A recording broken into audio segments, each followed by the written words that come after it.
Subscribe to Books on Toast or the Winter Soldier's vibranium arm will stop vibrating. What?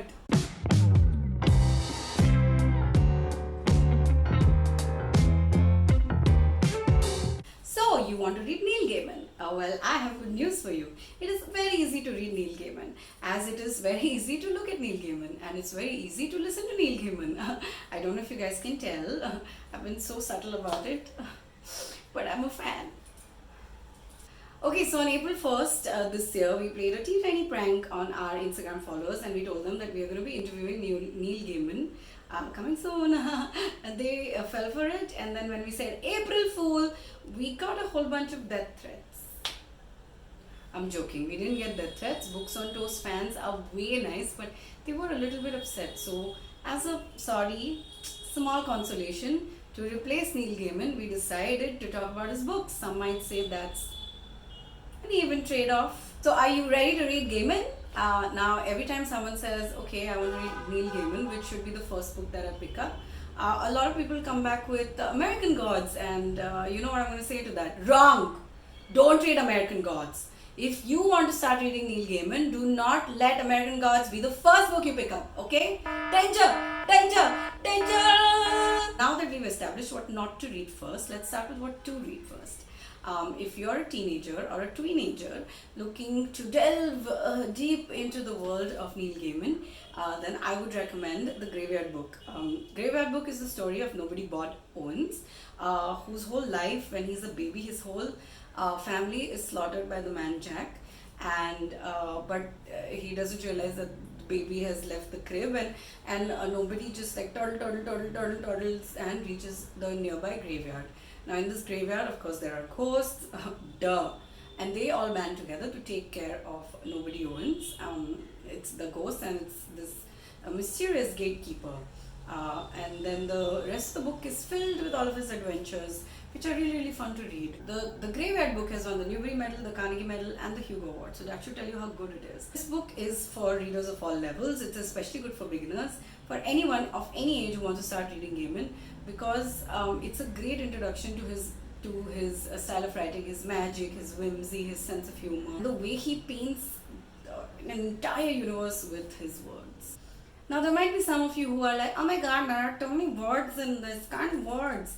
For those people, we also have graphic novels. Look at how beautiful these are, so pretty. So pretty. So that's book number 1, The Graveyard Book, for readers of all levels, especially beginners. Now book number 2, if you are in your 20s and you're like, I'm wild, I'm chill, I just want to go from one place to another and like discover myself. This is how Rupika reads her poetry. For you, I would recommend Neil Gaiman's short fiction. Now, when I read Neil Gaiman's short fiction, when I was introduced to his short fiction, I was also in my early 20s. The 3 books that I loved, now Trigger Warning is the 3rd one, and it came out recently, a few years ago, so that obviously I didn't read in my early 20s, but I was introduced to Smoke and Mirrors first, and there are 2 stories from Smoke and Mirrors that I remember that I loved. The first one is called 15 Painted Cards of a Vampire Tarot, and it is utterly spellbinding. It even has poetry, which I enjoyed. What? The second one is about this cat who lives on the doorstep of his adoptive family and fights evil every night and stops it from entering the house of his adoptive family. Now, as the slave of 2 cats, let me tell you, this is the story that made me fall in love with them. Smoke and Mirrors, Fragile Things, and Trigger Warning are all 3 of them, again, very good introduction to Neil Gaiman options. You can pick up any one of them, although, like I said, my personal favorite is Smoke and Mirrors. If you're in your late 20s and have acid reflux because hangovers have started creeping up on you, then you should read Neverwhere or Anansi Boys. The reader level for both these books is beginner. Casual readers will really enjoy this as well, even if you're not in your late 20s. Now, Neverwhere is the story of London below, an entire civilization that is answer to the question, London ke niche kya hai? London ke niche.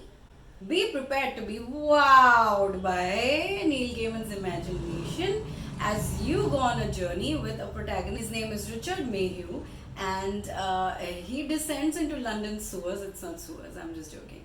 And meets all sorts of interesting creatures and gets up to all sorts of shenanigans. The story goes thus: Richard Mayhew, normal fellow, normal life, normal job, takes care of this wounded girl named Dor that he meets, and after that, one by one, all the people in his life start forgetting him. They're just like, who? So what will happen next? Will Richard Mayhew go around asking people कि Richard Mayhew mark किधर है? Find out on Neverwhere. The next book that I want to recommend for readers of this level is Anansi Boys. Now, Anansi Boys has a very small connection to American Gods. It's not a sequel, don't worry. Anansi Boys is arguably my favorite Neil Gaiman novel because it is completely crazy. It's about Charles, Fat Charlie Nancy, whose father, Mr. Nancy, passes away, and then he finds out that Mr. Nancy was Anansi, a god, an African god, a trickster god, of course, what other kind, and he has a half brother named Spider who comes and finds him, and then all sorts of insane madcap things happen. Madcap is also too less. It's mad like helmet. It's mad hazmat suit. So if you're going to read only one of Neil Gaiman's novels, let this be it. Now you've hit your early 30s, you've gained a little weight, you've gained a little perspective. What should you read? Good Omens. Of course. Look at my beautiful copy. It's so pretty. Good Omens is Neil Gaiman's collaboration with everybody's beloved Terry Pratchett. If you enjoy Anansi Boys, you will love Good Omens, which is such a crazy, hilarious story. And I'm sure you've heard about the TV show. The showrunner for that was Neil Gaiman himself. It was perfectly cast with David Tennant and Martin Sheen. Like, that could not have been a better cast. Well, let me tell you a little bit about the premise. The premise is that a demon who over the years has grown fond of humanity bands together with his angel friend that nobody knows about, and together they conspire to stop the Antichrist from coming and bringing about Armageddon. This book is so amazing, you guys. Pretty sure you're gonna be like, I'ma get on it. I'ma get on it, dog. Now you're in your late 30s and you're like, well, shit. It's time to read American God. American Gods is a story of Shadow, who's released early from prison because his beloved wife, whom he is dying to meet, has died. While he's grappling with his grief, he ends up meeting a mysterious conman named Mr. Wednesday. This is none other than Odin, who has recruited Shadow for his own nefarious mission. Nefarious. Now, I believe that American Gods is one of Neil Gaiman's most difficult novels to read. It's his most meandering. It takes a while to get to the point, even though it starts really strong, but a lot of people swear by it. And there is this one monologue on belief in this book that I love. It is ridiculously good. And I'm going to read out an excerpt, okay? I believe in a personal God who cares about me and worries and oversees everything I do. I believe in an impersonal God who set the universe in motion and went off to hang with her girlfriends and doesn't even know that I'm alive. I believe in an empty and godless universe of causal chaos, background noise, and sheer blind luck. Wow. Are you like me and completely confused by American Gods, and what do you feel about it? Let me know in the comments, okay? Please. Alright, now you're in your 40s and I don't know what that's like, so please let me know. Yeah, you can let me know in the comments what it's like to be in your 40s, and I will prepare myself. I will use that knowledge and prepare myself. So yeah, now you're in your 40s and you're like, what to read now? Well, you should read his graphic novels. That's right, starting with The Sandman. Book number 1 in the Sandman series is called Preludes and Nocturnes, and another gorgeous book. You'll finish these so fast, you'll be like, what the fuck did I pay so much money for? Just kidding.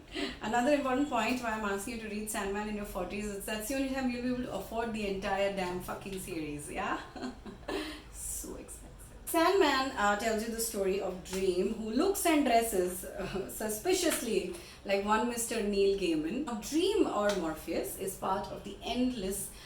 His famous sister is Death. Sandman series is sort of their adventures, although calling it that might not really do justice to it, but trying to tell you what each Sandman book is about is like trying to capture smoke in a glass. You will not be able to do justice to how good it is, or it's mesmerizing, it's hypnotizing. help you escape the mundanities of the world we live in, and it'll take you to another world, and you'll be like, "Huh, I just don't want to leave," but you'll have to, because real life is real life, even though it sucks. Fun fact, the show Lucifer on Netflix, that a lot of us have watched, for its story, is based on a character created by Neil Gaiman in the Sandman series. Although, I mean, they are as similar as Tarak Mehta Ka Ulta Chashma and Modern Family. Right, there you have it. The order in which you should read Neil Gaiman according to Books and Toast and Anuya. We hope you enjoyed watching this video. Bonus, if you are into audiobooks, then you should definitely listen to Norse Mythology by Neil Gaiman. It is narrated by the man himself, and it is basically audio porn. He is so good. I love him. Neil Gaiman, if you're watching this, please, we beg, come on Books on Toast, do an interview. We are huge fans, don't worry. We just pretend to be creepy. We're not really creepy in real life. Alright everybody, we hope you enjoyed this video, and if you liked it, please share it with your friends. Let them know how to start reading Neil Gaiman. It's also a very good guide if you just want to start reading and want to start with a particular author. Neil Gaiman has written a wide variety of books. He's written comic books and graphic novels. He's written short fiction. He's written novels and novellas and young adult fiction. So there is a huge spectrum of books to choose from. You are sure to find something that matches your taste. It's also a great introduction to the fantasy genre itself. If you start with Neil, you can move on to trilogies and more complex fantasies written by different writers. So start reading Gaiman and let your mind and world expand. Alright, so the links to all the books that we discussed today are in the description box below. We don't get any money if you buy, but we want to do this little thing for you so that you keep coming back to our channel. If you haven't subscribed to Books on Toast, please subscribe to Books on Toast and leave comments in the comment section about what you thought of this video, and also other Neil Gaiman books that you love, or just Neil Gaiman and why he's so amazing. Thank you everybody. Love you, stay safe, wear mask, and just keep reading. Alright, so the links to all the books that we discussed today are in the description box below. We don't get any money if you buy, but we want to do this little thing for you so that you keep coming back to our channel. If you haven't subscribed to Books on Toast, please subscribe to Books on Toast and leave comments in the comment section about what you thought of this video, and also other Neil Gaiman books that you love, or just Neil Gaiman and why he's so amazing. Thank you everybody. Love you, stay safe, wear mask, and just keep reading.